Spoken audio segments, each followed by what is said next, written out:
What's up, you guys? It's Matt here. Welcome back to another video. Now, in this one, I want to talk about something that's very exciting. Um, Terra Luna Classic has always been one of my best plays. Actually, it's been my best percentage play, and it will probably never change.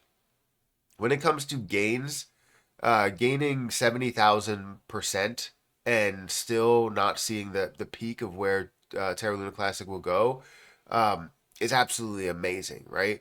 Every other position that I've had, I've seen decent gains, right? Even in Jasmine Coin, where you see, it's up to 3 cents at this point, or almost approaching 4 cents at this point. I'm still looking at, 400, 500, 600, 700% gain in some of these plays that I'm getting into. But then it's nothing in comparison to Terra Luna Classic, right? I think right now it stands at like 26,000%, but at a high point it was 70,000%. Now I'm excited about any type of positive news that we have for Terra Luna Classic because we know that things have been a little bit rough since we saw in December, right? December was a great month where it pushed up to, I think, 27 or 2.7% of a penny. And it was up to like a 1.5 or $1+ billion market cap, seeing $1 billion in volume again, seeing a lot of people that were getting excited about what it was and what was going to happen with it. And I don't think that's completely gone away. I think we will still see a massive amount of movement. There's just isn't that much conversation that's having with that. And the reason why is because a lot of other things are making some moves. Whether we're talking about election coins, or we're talking about Grok, or we're talking about Jasmine Coin, or we're talking about Bitcoin or Ethereum and the news that's happening there, right? So we have a lot of kind of distractions in a way from the hype that we saw with Terra Luna Classic. So when you see a push of a certain price of a certain position, um, it then you then will see FOMO that get into that, right? And FOMO that continues to move into that, and you'll see the price rise and it'll skyrocket, and you'll have God candles and all the things that you want to see. So let's talk about Terra Luna Classic because today or yesterday we saw a significant burn within Terra Luna Classic, and it was from Binance. So I want to talk about that and the impact that it does have, and what I'm still holding and all that stuff there. But guys, if you could hit that like button, hit that subscribe button, hit that notification bell for more of these videos. Also, make sure you check out some of the links down below. It does help out the channel. As you can tell, my nose just got completely stuffed because of all of the allergies and pollen, and I don't know if it's tree pollen or it's grass pollen. I don't know what it is, but all I know is that allergies, it's just been difficult in the morning. So just bear with me. I try to get through it. Um, but yeah, hit that like button, hit that subscribe button. Also, if you want to check out Margex, my link for Margex, I will provide that link down below. I'll also provide it in the cards if you guys wanted easy access to just click that link. But you could sign up. You could start trading from 5x to 100x leverage. If you don't know what leverage trading is, feel free to reach out to me on Patreon and we could talk about leverage trading. And if you're interested in it, right? Because uh, it's always scary trading with someone else's money or risking a little bit more of your money in a way. Uh, but there are huge benefits to it if you know what you're doing. So, anyways, Terra Luna Classic, where it stands, right? Terra Luna Classic stands at 0.000118. We're looking at a slight increase on the day. As the day goes on, you're going to see that it probably looks like it's down if it continues on this trajectory. If it somehow bounces off of this level, which honestly it looks like it already has had a little bit of a bounce, let's see if it can, instead of creating these lower highs and lower lows, it can start creating higher highs and higher lows. But we're sitting at a spot to where we still have that dropped zero. We haven't had the added zero in a while, but we're still at this level.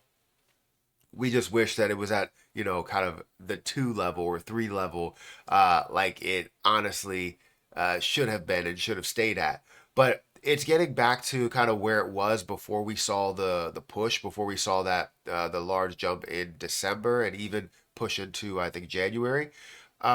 It's currently sitting around a $700 million market cap. I think we saw this at a low of like a $300 million market cap, not the lowest low, because I know I bought at a really low point, but a $300 million market cap. We're only seeing $30 million worth of volume, $32 million worth of volume.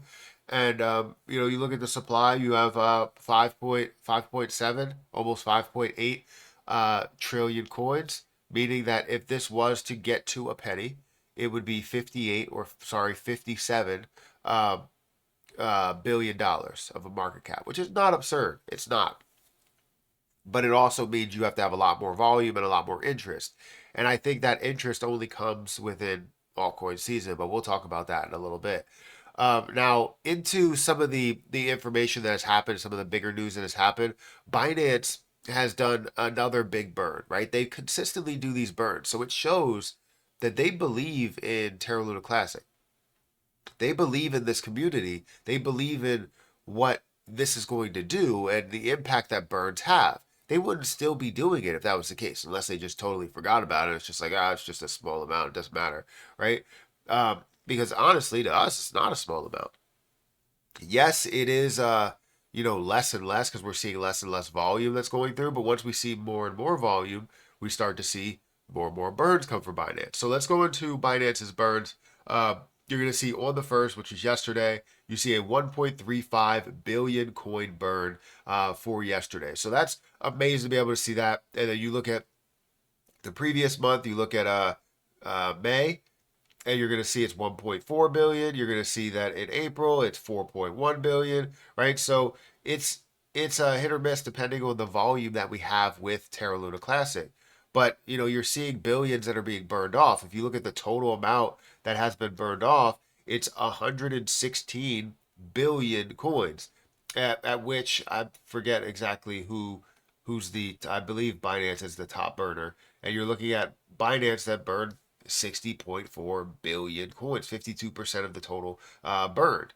So obviously, it's a large impact to the total amount that we have burned off. But if we're looking to get to a dollar, get back to a repeg status or all of that, we need to see this go up drastically, right? We cannot see 1 billion that burns off every single month and see 12 billion in a year that burns off. Since 2022, May of 2022, they burned off. So that's about 2 years. Yeah, it's about 2 years. It was 116 billion coins. Obviously, we need to see a lot more than that if we're going to get to a level of a dollar or a level of whatever in order to repeg and do everything that we want to do. But to get to some of these higher price levels to give us all investors something to gain, a large amount to gain, to get to a penny, to get to maybe 2 cents or 3 cents, you need to see some burns on top of volume, on top of interest, on top of FOMO, just on top of a lot of stuff. But when it comes to the overall supply, uh, I obviously would love to see this, drop down, a couple of trillion. I would love to see it just drop off all trillions and be in the hundreds of billions because then it opens up the door for 10 cents and 20 cents and 30 cents and all of that, those levels once you see that happen. Um, However, who really knows if that's truly going to be the case? Now you're going to see here that I still hold all of my crypto. I hold $6,360 worth of Terra Luna Classic, and honestly, it might be a little bit more than that. I haven't checked my Terra station in a while, so I probably should go over there and check my station wallet. But I know it's still all over there unless somebody took it all from me. Hopefully not. But anyways, I think Terra Luna Classic is still in a good spot. I think it's a great spot for people to invest, especially when we talk about the altcoin season. Because when altcoin season happens, you're going to have a lot of interest that flows everywhere. And anything that had popularity that may not have the popularity at that moment, people are going to look for the next best thing to get into. Oh, Terra Luna Classic blew up at this time. Let me get into this, right? Let me see it blow up. Let me see all the FOMO that comes into this. And that's exactly what will happen. So I'm excited for these plays. I'm excited for altcoin season. But yeah, let me know what you think about Terra Luna Classic. I have to get out of here because these allergies are freaking killing me right now. I'm gonna take like a 5 minute break in between videos, and then probably it'll happen all over again. But yeah, hit that like button, hit that subscribe button, hit that notification bell for more of these videos. Also, make sure you check out some of the links that are down below for my Barjacks, for my Patreon. But I'm going to get out of here and I'll catch you in the next one. See ya.